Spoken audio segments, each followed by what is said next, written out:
Hello, good afternoon students. बच्चों, मैं वीवी यादव, आपका साइंस टीचर। बच्चों, विज्ञान का ये 6वां पाठ है, जीव जगत। इसमें आज पढ़ाया जाएगा आपको सजीवों के क्या लक्षण होते हैं। आप अपने आसपास की बहुत सारी वस्तुओं को देखते हैं, जिसमें कुछ सजीव वस्तुएं होती हैं और कुछ निर्जीव वस्तुएं होती हैं। जैसे पेड़ पौधे, कुत्ता, बिल्ली, गाय, भैंस, घोड़ा, आदमी। तो इन सबको आप सजीव कहेंगे। लेकिन आपके आसपास पत्थर है, कोयला है, पानी है, वायु है, मिट्टी है, इन सभी पदार्थों को या वस्तुओं को आप क्या कहेंगे? निर्जीव कहेंगे। यानी आपके आसपास में दो तरह की वस्तुएं पाई जा रही हैं, सजीव वस्तुएं और निर्जीव वस्तुएं। तो पहले हम आपको बताएंगे कि सजीव वस्तुओं के क्या लक्षण होते हैं। तो सजीव वस्तुओं के लक्षण में पहला लक्षण है पोषण। क्या चीज है? पोषण। दूसरा श्वसन। तीसरा उत्सर्जन। चौथा उत्तेजनशीलता। और पांचवा वृद्धि। और छठवां है प्रजनन। तो इस तरह से ये 6 सजीवों के लक्षण आपकी किताब में दिए गए हैं। पहला है पोषण। बच्चों, शरीर को सुचारू रूप से क्रियाशील रहने के लिए ऊर्जा की आवश्यकता होती है, और ऊर्जा हमें भोजन से प्राप्त होती है। पेड़ पौधे जो होते हैं वे सूर्य के प्रकाश में कार्बन डाइऑक्साइड तथा पानी की सहायता से अपना भोजन स्वयं बना लेते हैं। इसलिए इनको स्वपोषी कहते हैं। क्या कहेंगे? स्वपोषी कहते हैं। पौधे अपना भोजन सूर्य के प्रकाश में अपने आप बनाते हैं, इसलिए इन्हें हम स्वपोषी कहते हैं। और पौधों के भोजन बनाने की क्रिया को प्रकाश संश्लेषण कहते हैं। क्या कहते हैं? प्रकाश संश्लेषण कहते हैं। अब हरे पौधे जितने भी हैं ये सभी स्वपोषी होते हैं, और इन पेड़ पौधों से जंतु अपना भोजन प्राप्त करते हैं, उनको हम परपोषी कहते हैं।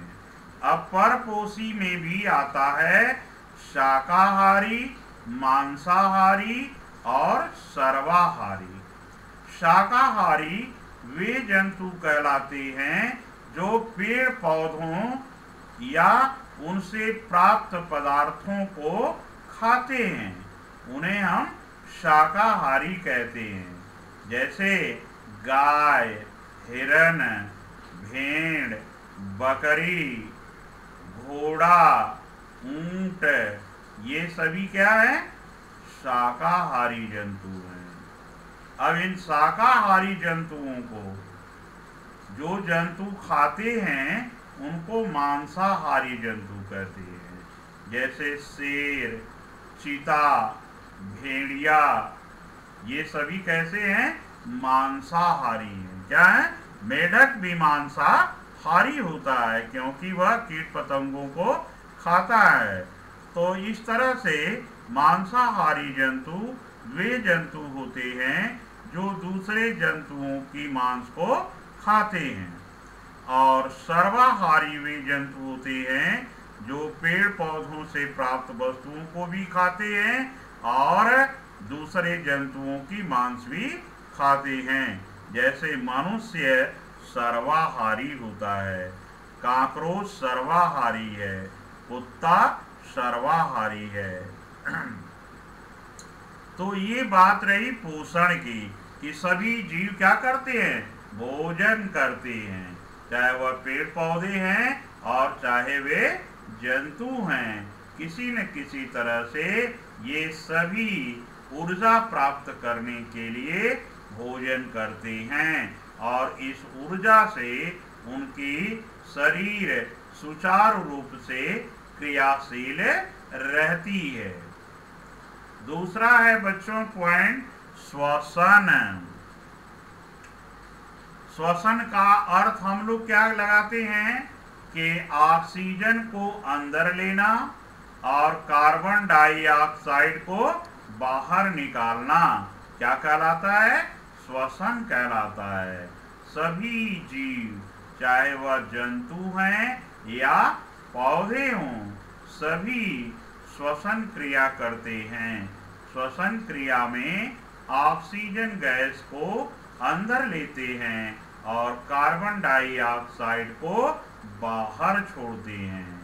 जो ऑक्सीजन शरीर के अंदर लेते हैं वह ऑक्सीजन हमारे शरीर की कोशिकाओं में पहुंचती है और उन कोशिकाओं में भोजन रहता है या भोज्य पदार्थ रहता है।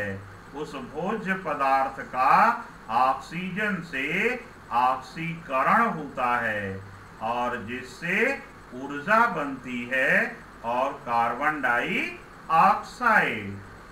डाइऑक्साइड को हम मुंह द्वारा या नाक द्वारा बाहर छोड़ देते हैं और जो ऊर्जा रहती है वह शरीर की जैविक क्रियाओं में खर्च होती रहती है। तो पेड़ पौधे भी श्वसन करते हैं। उनके पत्तियों में छोटे छोटे छिद्र होते हैं जिन्हें हम रंध्र या स्टोमेटा कहते हैं। इन्हीं रंध्र या स्टोमेटा के द्वारा ऑक्सीजन अंदर जाती है और कार्बन डाइऑक्साइड बाहर निकलती है। इसके बाद है उत्सर्जन।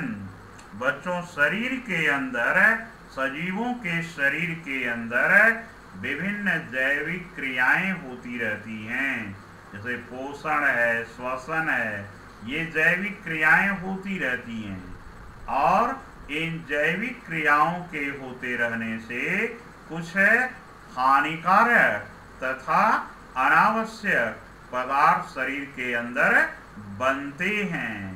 इन हानिकारक एवं अनावश्यक पदार्थों को शरीर से बाहर निकालना आवश्यक होता है। इन हानिकारक एवं अनावश्यक पदार्थों को शरीर से बाहर निकालने की क्रिया को उत्सर्जन कहते हैं।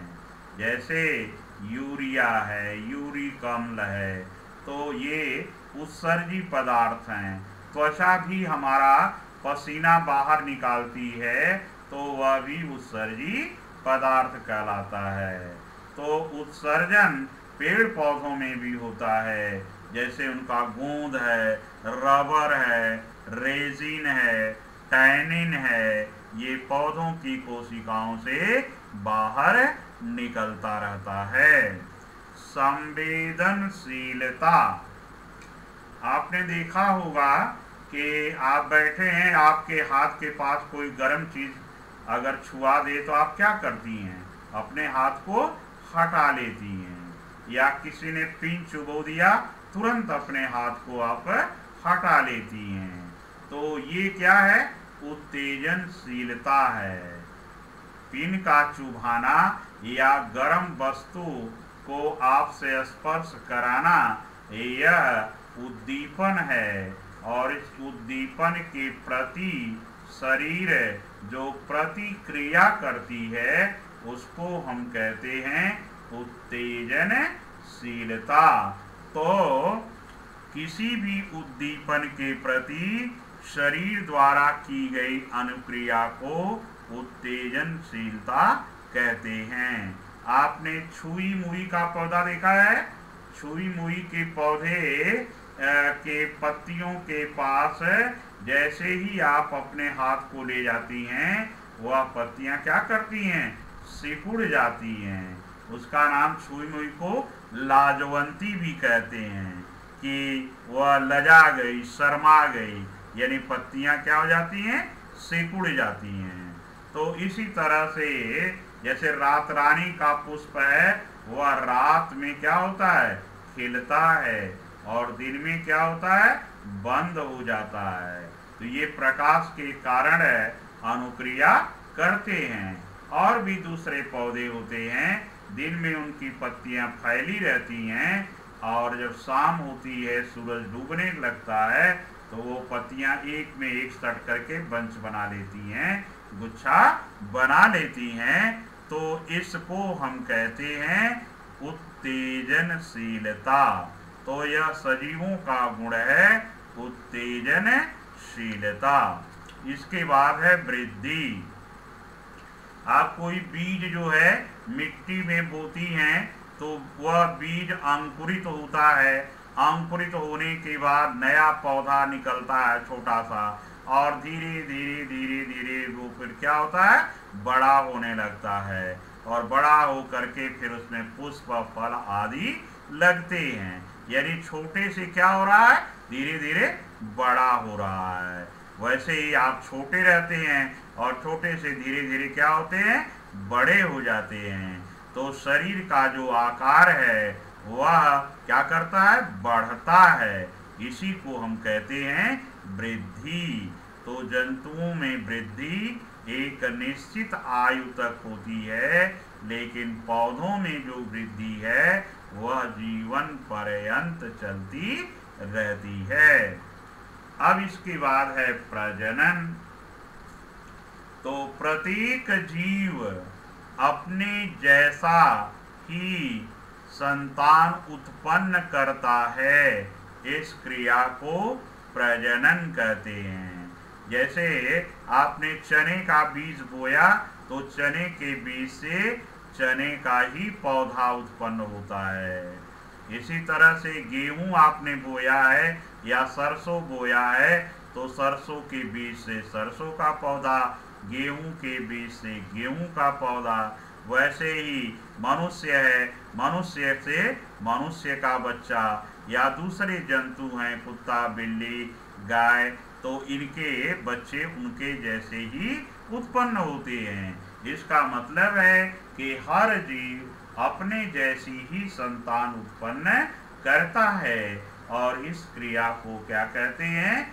प्रजनन कहते हैं। क्या कहते हैं? प्रजनन कहते हैं।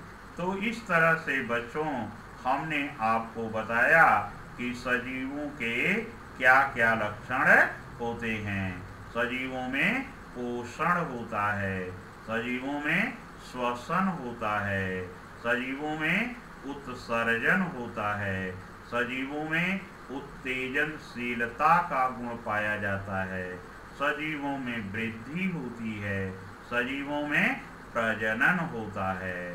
तो ये जितने भी लक्षण हैं ये सजीवों में होते हैं, ये निर्जीवों में नहीं होते हैं। अगर आपसे क्वेश्चन पूछा जाए कि सजीव और निर्जीव में क्या अंतर होता है, तो आप बताएंगी सजीवों में पोषण होता है, निर्जीवों में पोषण नहीं होता है। भाई सजीव कोई भी है, पेड़ पौधा है या जंतु है, वो भोजन करेगा, लेकिन पत्थर है तो वह क्या भोजन करेगा? नहीं करेगा। पेंसिल है, कुर्सी है, मेज है, ये इसके सामने आप भोजन रखेंगी तो भोजन करेगा? नहीं करेगा। तो सजीवों में पोषण होता है, निर्जीवों में पोषण नहीं होता है। सजीवों में श्वसन होता है, निर्जीवों में श्वसन नहीं होता है। सजीवों में उत्सर्जन होता है, निर्जीवों में उत्सर्जन नहीं होता है। सजीवों में उत्तेजनशीलता का गुण पाया जाता है, निर्जीवों में उत्तेजनशीलता का गुण नहीं पाया जाता है। सजीवों में वृद्धि होती है, वह कोशिकीय वृद्धि होती है कोशिका द्वारा, और निर्जीवों में यह वृद्धि नहीं होती है। सजीवों में प्रजनन होता है और निर्जीवों में प्रजनन नहीं होता है। तो इस तरह से सजीवों और निर्जीवों में क्या अंतर है, ये बच्चों हमने आपको बता दिया। आज का क्लास यहीं पर समाप्त होता है। इसी के साथ बच्चों थैंक यू, गुड बाय।